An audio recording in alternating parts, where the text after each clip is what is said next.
35 mil judeus subiram ao Monte do Templo em Jerusalém no ano 2019, o que significa um número maior, 6 vezes maior do que há 10 anos atrás. Recentemente, neste mês passado, 2 deputados dos partidos de direita do Parlamento israelita subiram ao monte e declararam que é tempo de haver uma ligação, um aprofundamento da ligação do povo judeu ao Monte do Templo e, quem sabe, até a possível construção do terceiro templo. Será que estamos prestes a assistir a mais uma das grandes situações inéditas, a um dos milagres destes últimos dias, destas surpreendentes decisões que têm sido tomadas, como, por exemplo, os acordos de paz com Israel e algumas nações árabes, algo imprevisível há poucos anos atrás, diríamos até alguns meses atrás. Tudo agora é possível acontecer no foco do Médio Oriente, onde o epicentro está cada vez mais centralizado e focado nestes últimos dias. Será que vamos ver neste ano alguns passos mais decisivos em relação à possível construção do terceiro templo? Tudo isto vai ser respondido neste vídeo. Será que é necessário um terceiro templo? Qual é a expectativa do povo judeu? Qual é a história? Qual é a expectativa também dessa possibilidade? Será que isso tem alguma coisa a ver com a vinda do Messias, de Jesus Cristo? Será que a vinda dele depende até da existência de um templo em Jerusalém? Isso é um assunto fascinante, é algo muito importante para o nosso conhecimento, mas antes eu quero apenas pedir que você se inscreva no meu canal. É importante que estas mensagens proféticas, estes estudos bastante prolongados, bastante profundos sobre as profecias bíblicas, este esclarecimento para estes últimos dias ao povo de Deus, é importante que isto seja muito mais divulgado. E por isso mesmo eu agradeço muito àqueles que têm subscrito este canal. Basta clicar, subscreve o canal e assim poderá também receber sempre as atualizações de novos vídeos que vão sendo gravados. Bom, posto isto então, um desses deputados chegou junto ao Monte do Templo. Subiram 2 destes últimos 30 dias. Há mais judeus agora subindo para orar, embora de uma forma muito subtil, porque o status quo, a situação atual do monte, não permite que sejam feitas orações, a não ser pelos muçulmanos. O Aqfa, a administração islâmica, que foi cedida pelos israelitas em 1967, como iremos estudar, administra aquela região, aquela grande esplanada. Então, conquanto os cristãos e judeus possam ali subir, mas não podem fazer orações, não podem carregar uma Bíblia, nada disso, mas eles estão a desafiar cada vez mais e estão a tentar levar que o Parlamento aprove leis que permitam a mudança desse status quo, permitindo também que os judeus possam orar no templo. Esse parlamentar fez uma oração expressando essa ânsia pela construção do templo. Ele orou assim, na base do mérito deste ato, que é orar no templo, que possamos merecer a plena redenção e que possamos merecer redimir este lugar para a presença sagrada, ou seja, o Shekinah, para que a presença sagrada aqui possa habitar e construir o templo sagrado rapidamente e nos nossos dias. Rapidamente e nos nossos dias.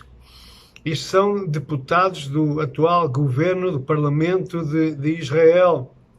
Já há poucos dias antes, também, um outro deputado também tinha subido lá naquela esplanada com 150 mil metros quadrados, e esse deputado Amit Halevi foi acender uma vela do Hanukkah junto do monte e disse: passo a passo Israel está ficando mais próximo do templo.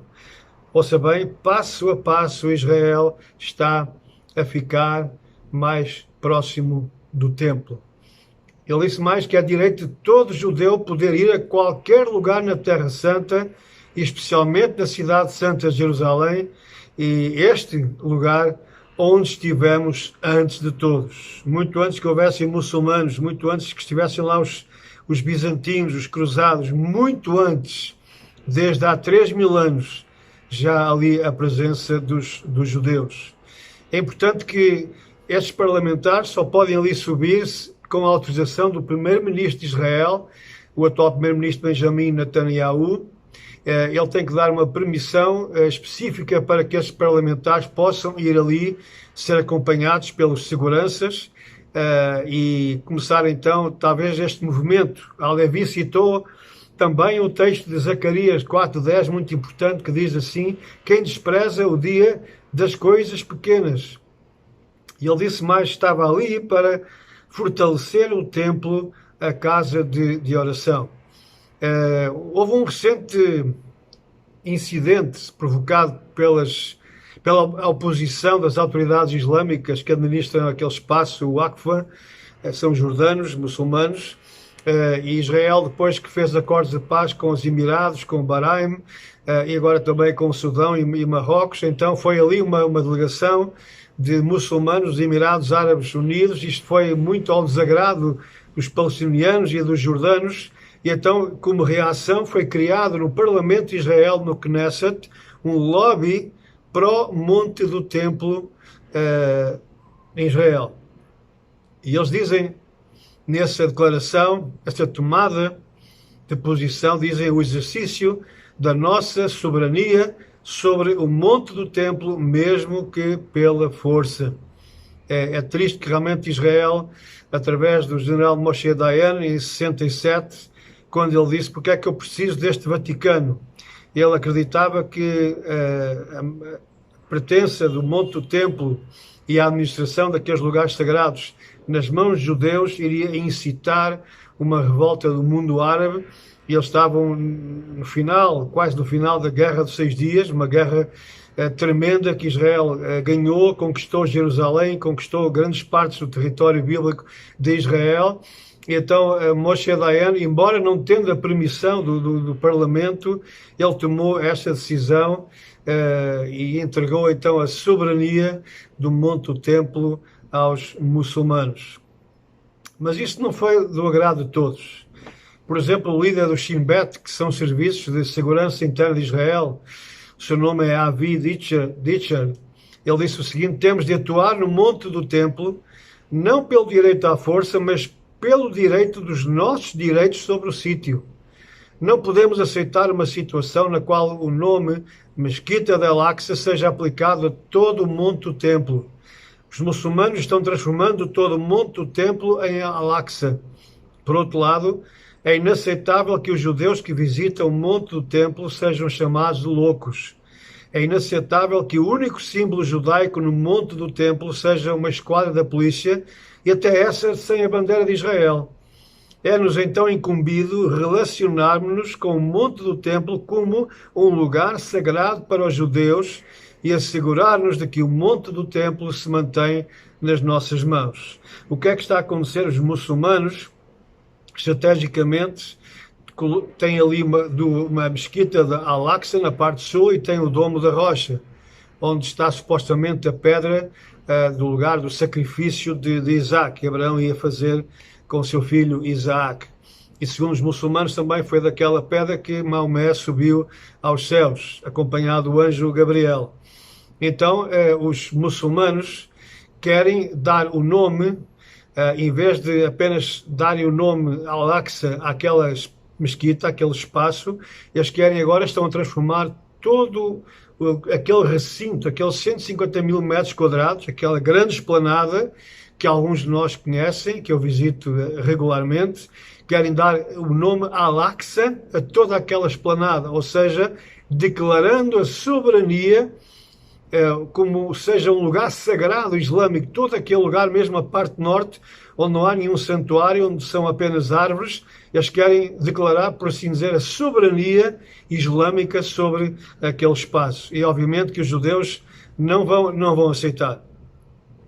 O monte do templo, que é o chamado Monte Moriá na Bíblia, antes de 67, antes de Israel ter reconquistado a cidade santa de Jerusalém, estava durante 19 anos, depois da Guerra da Independência, nas mãos dos jordanos, e a Jordânia naquela altura não tinha qualquer dificuldade em identificar aquele sítio com as suas origens bíblicas. Mas o problema começou em 67, quando o rabino Goren anunciou a sua intenção de construir uma pequena sinagoga no canto nordeste do Monte do Templo, lá num cantinho, na parte norte, onde não há qualquer santuário islâmico. Ele quis construir ali uma sinagoga, uma pequena sinagoga, para que os judeus também tivessem o seu espaço de adoração. Claro que isto levantou logo uma onda de choque no mundo islâmico, e então, a partir daí, infelizmente, gerou-se esta situação que levou a que, embora que o direito de posse pertence a Israel, é território de Israel, como é óbvio, faz parte da soberania da cidade santa de Jerusalém, mas a administração, a gestão daquele espaço pertence aos jordanos.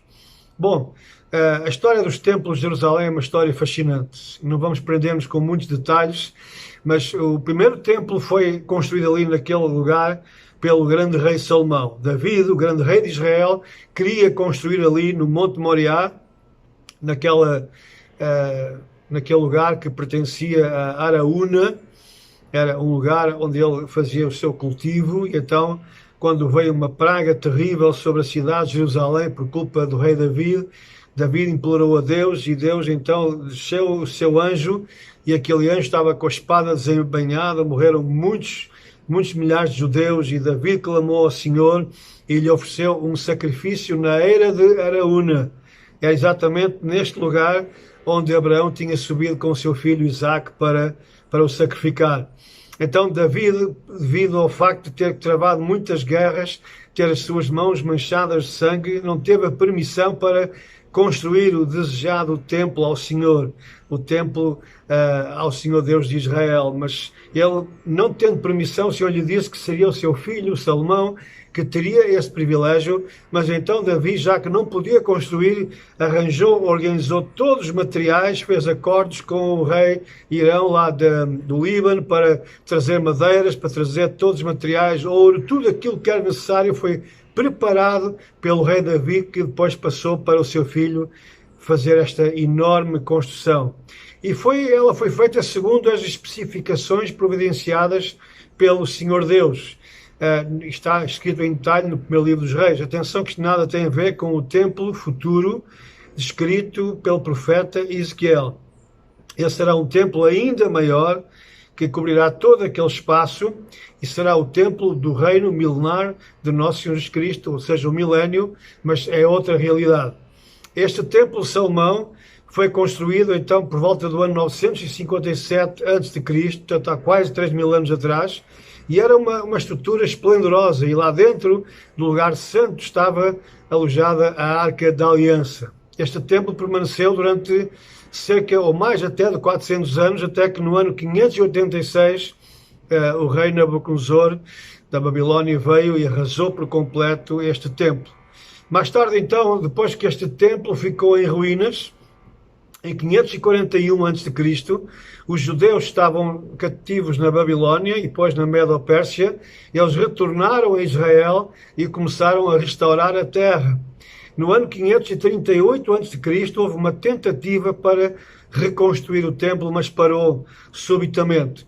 A construção retornou depois, no ano 520 a.C., depois que o rei Darius providenciou a autorização para a reconstrução do templo sob a direção de Zorobabel. Este segundo templo, então, ficou pronto no ano 515 a.C.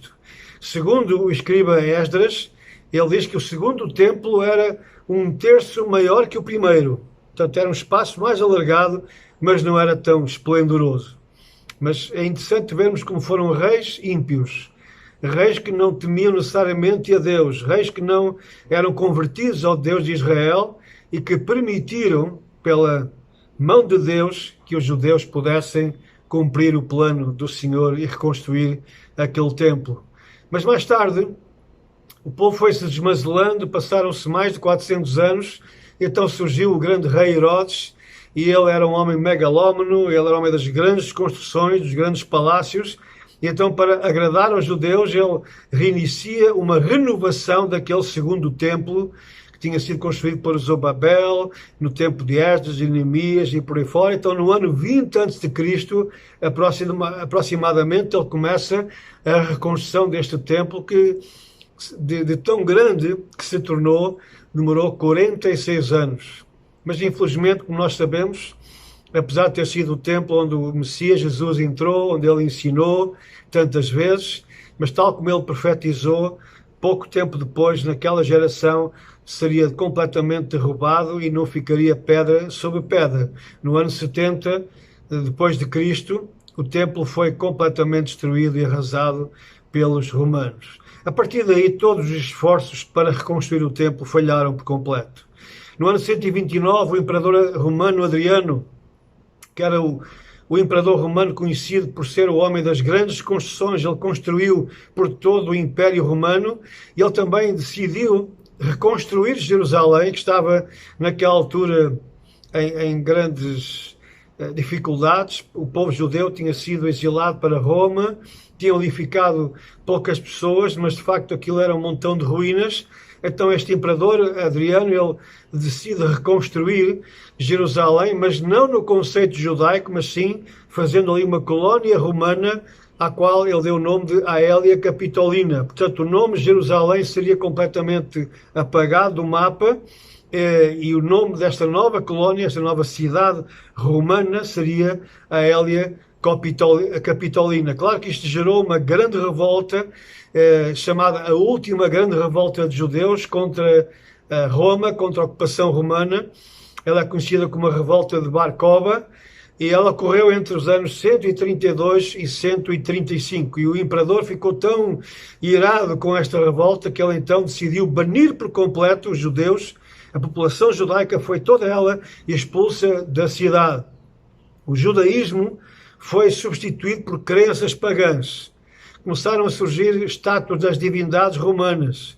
Foi erigido um templo a Júpiter, ao deus Júpiter Capitólio, não se sabe bem, talvez no norte do Fórum, num lugar chamado Moristã, ou talvez, segundo muitos acreditam, e essa também é a minha posição, terá sido no próprio monte do templo, por cima daquelas ruínas do segundo templo, que, segundo algumas testemunhas, haviam ali duas gigantescas estátuas imperiais, e também o culto ao imperador.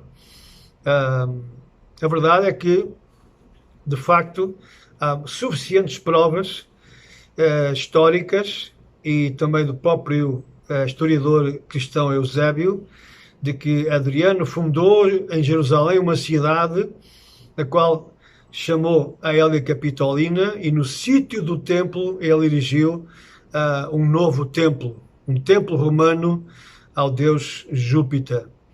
De facto, nós temos hoje provas arqueológicas, temos gravuras de uma sinagoga que foi descoberta não há muito tempo atrás na Síria, é uma das sinagogas mais antigas do mundo e tem pinturas, frescos, com as imagens daquilo que era o Templo de Jerusalém naqueles dias do imperador Adriano, e vemos que o templo agora tem o formato de um templo romano.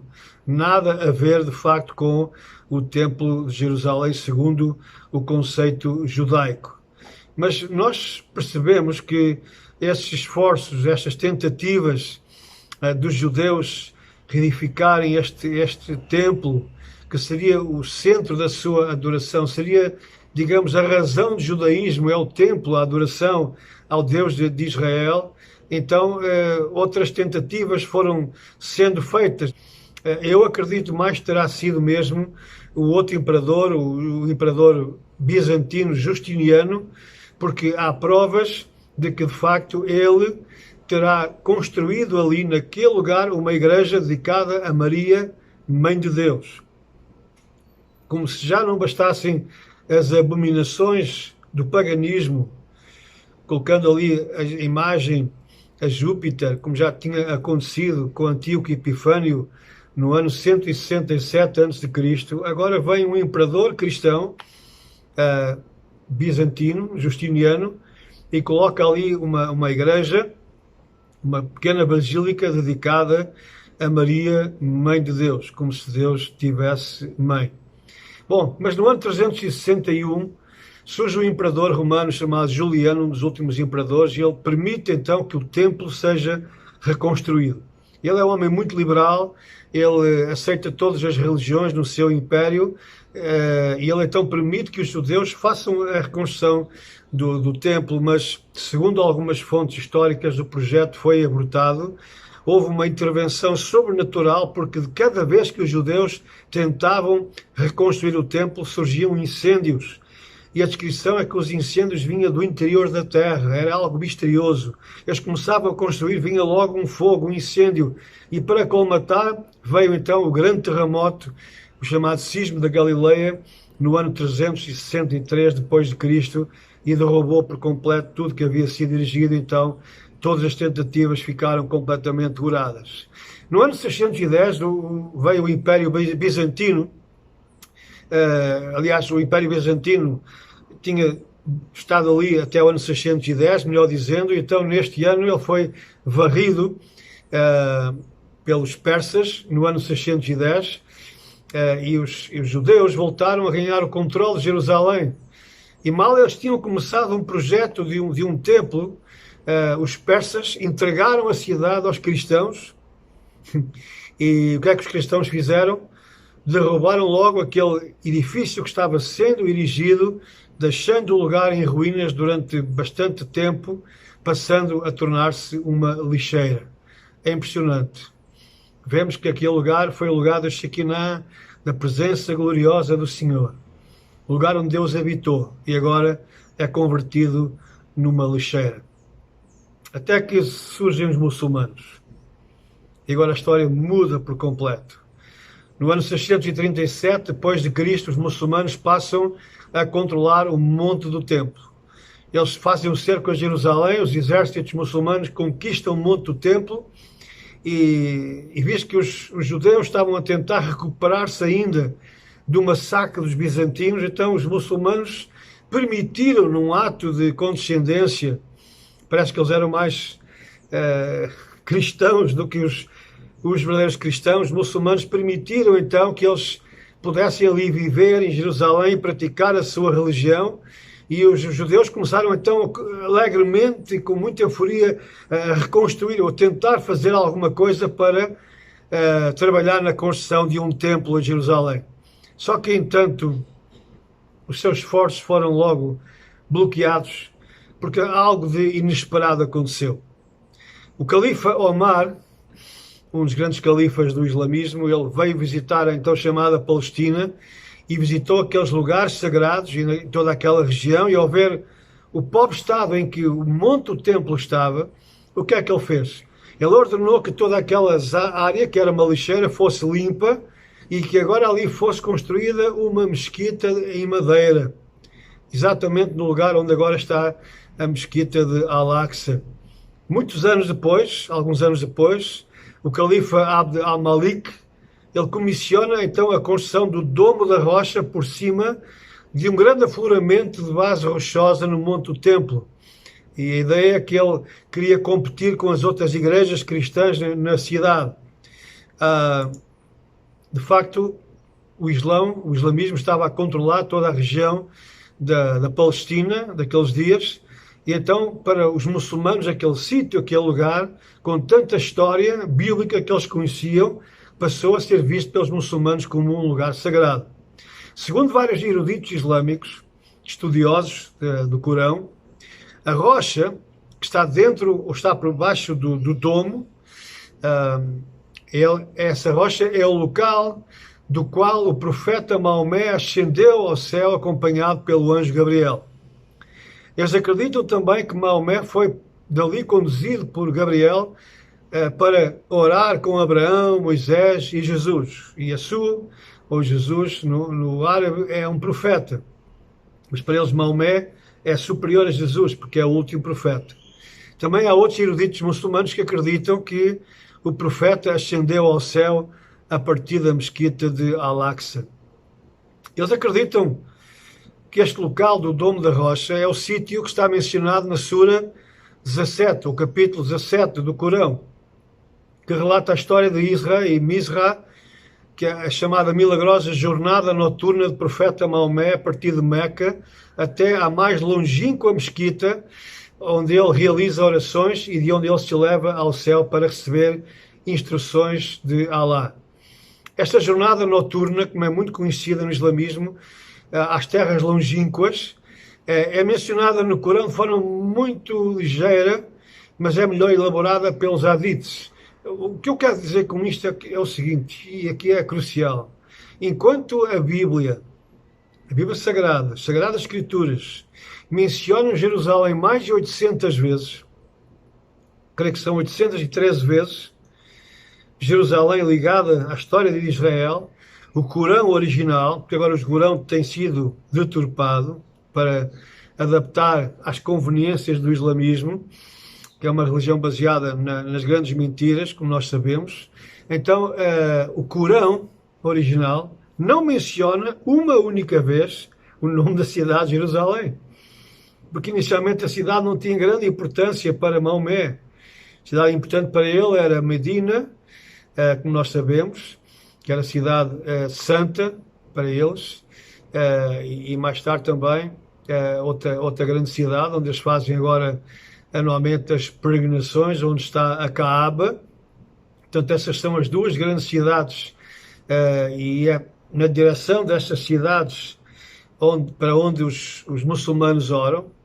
É impressionante, é de facto irónico que os muçulmanos, quando estão no Monte do Templo em Jerusalém, eles não oram direcionados para o lugar onde estava o templo, para o Domo da Rocha, mas eles oram virados para a Arábia Saudita, para Meca, o lugar onde está o lugar sagrado, a Kaaba, a pedra sagrada, que dizem eles desceu dos céus.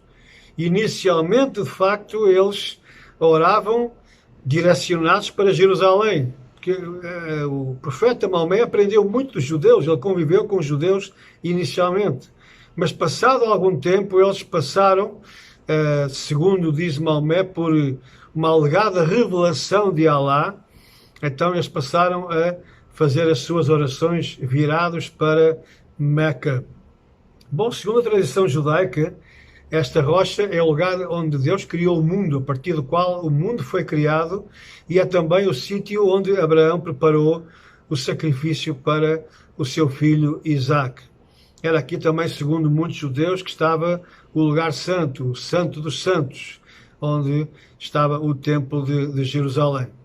É interessante que no Domo da Rocha, que é uma obra fascinante, é uma arquitetura lindíssima, repleta, coberta com mosaicos no exterior, e no interior também, e em cima a parte da cúpula, é uma cúpula dourada, em ouro puro, oferecido pela Jordânia. Mas nessas inscrições, tem muitas inscrições do lado de fora, em árabe, e naqueles frisos mosaicos, nós encontramos ali a rejeição explícita da divindade de Cristo, que é extraída no Corão. Uma das suras do Corão, capítulo 19, 33 ao 35, diz que a paz seja sobre mim no dia em que nasci, isto fala acerca de Jesus, não é? E no dia em que morrer, e no dia em que for ressuscitado vivo. Esse é Jesus, filho de Maria. É o dito da verdade que eles, os judeus e os cristãos, contestam. Não é admissível que Alá tome para si um filho, glorificado seja. Quando decreta algo, apenas diz-lhe se, então é. Ou seja, esta declaração de que Alá não tem um filho é uma provocação aos cristãos, como nós encontramos hoje em todo o mundo islâmico, de que Deus não tem um filho, Deus é apenas um Deus único, e por isso eles tentam confrontar os cristãos também com esse dizeres naquela mesquita. Essa é uma das razões pelas quais, nos anos em que eu ali podia entrar, nunca o fiz, porque segundo aquilo que eu creio e sei, por fontes seguras, quem entra numa mesquita, e obviamente tem que tirar os seus sapatos. Isso não significa uma questão de respeito, mas sim submissão a Alá. A palavra Islão significa submissão. E quando nós entramos numa mesquita, quem o faz, eu conheço cristãos que o fazem, lamento não tenham discernimento para o fazer, mas saibam ou não, ao tirarem os seus sapatos, ao entrarem numa mesquita, eles estão a aceitar a submissão a Allah. E estão a aceitar aquilo que está escrito ali, dizendo que Deus não tem filho. Portanto, Jesus Cristo não é o Filho de Deus. Esse é o espírito do anticristo. E quem de facto entra numa mesquita onde estão esses dizeres, está a condescender. E para mim isso é muito importante. Com Deus não se brinca. Nós não podemos jogar nos dois campos ao mesmo tempo. Ou nós reconhecemos que o Senhor Jesus Cristo é o Filho de Deus, é o Messias, é o Salvador, é Deus encarnado, Deus feito homem. A Ele nós devemos adorar e prestar culto, ou então nós o negamos, pactuando também com o ensinamento e com a filosofia errada e diabólica do Islã. Bom, passaram-se muitos anos, aquelas duas grandes obras muçulmanas permanecem até os dias de hoje. Nos dias do imperador Napoleão, ele quis também ser o grande imperador do mundo e quis também trazer os judeus de volta à chamada Palestina. Quando ele cercou a cidade de Acre em 1799, ele declarou o seguinte: Napoleão publicou uma proclamação na qual ele convida todos os judeus da Ásia e da África a se reunirem sob a sua bandeira de forma a restabelecerem a antiga Jerusalém. Ele já deu armas a muitos e aos seus batalhões que já estão ameaçando Alepo lá no norte da Síria, então estava já a querer armar aqueles exércitos para poderem conquistar Jerusalém, que ele queria entregar aos judeus. Ele tinha feito um esforço para liberar os judeus em todo o país da França. Os judeus estavam satisfeitos com a liberdade que Napoleão lhes tinha dado. Napoleão chegou até a organizar um sinédrio lá em Paris, o grande sinédrio de 1806, que era uma assembleia de figuras da liderança entre os judeus franceses, que o imperador francês tinha estabelecido. O próprio historiador Weider descreveu Napoleão Bonaparte como sendo o moderno Ciro.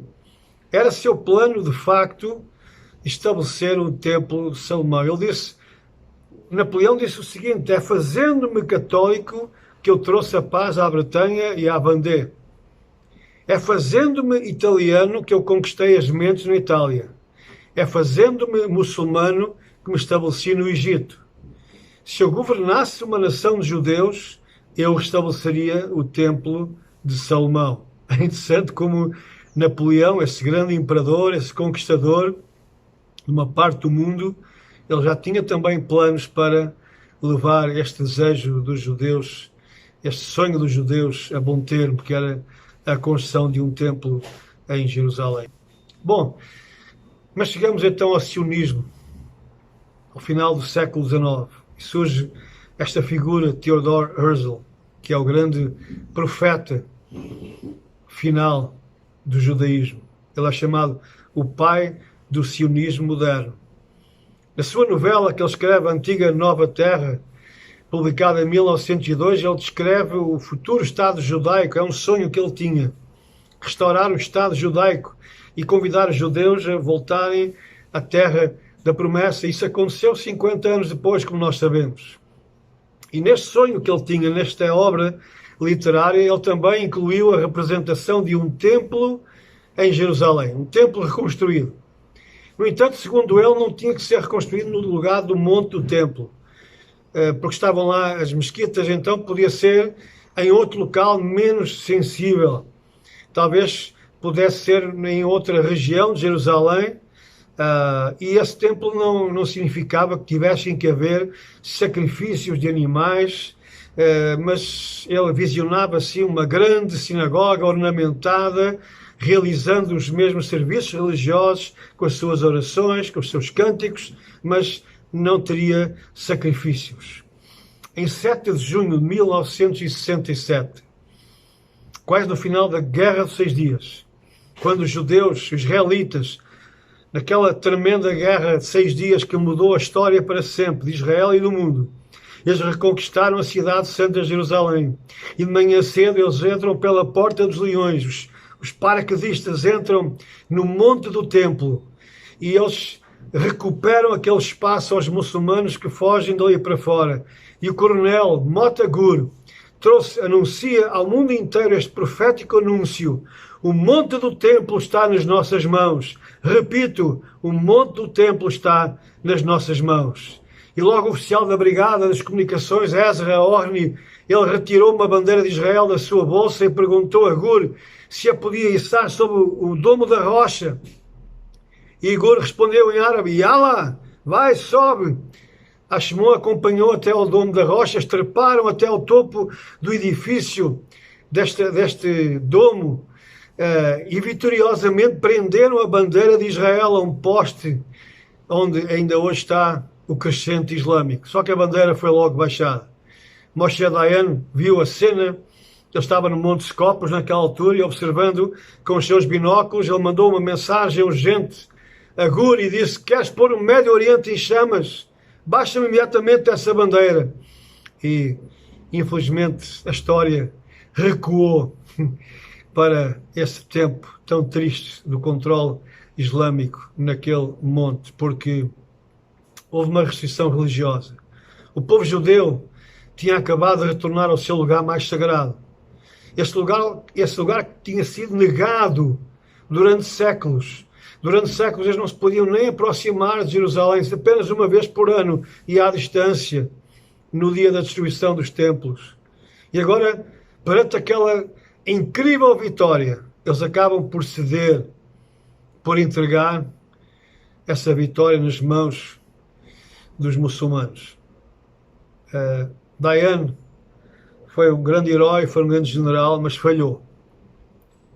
Mas como não há erros no programa de Deus, Deus estava no comando das situações, talvez esta não era ainda a altura. Não era ainda o Kairos de Deus, não era o tempo de Deus. Porque com a restauração de um templo que seria logo imediata, e o zelo dos judeus naquela altura levaria certamente a um bombardeamento daquele domo da rocha, e talvez as coisas corressem de uma maneira desastrosa para todo o Médio Oriente, não era de facto o tempo de Deus. Ainda o Evangelho não tinha chegado aos quatro cantos da terra. Ainda estávamos longe das tecnologias atuais que permitem que possamos pregar para todo o mundo simultaneamente. Não era o tempo de Deus. Não era o tempo da manifestação do Anticristo. Foi uma preparação. Então não podemos queixar-nos daquilo que aconteceu, porque tudo teve a permissão, tudo correu segundo o plano de Deus.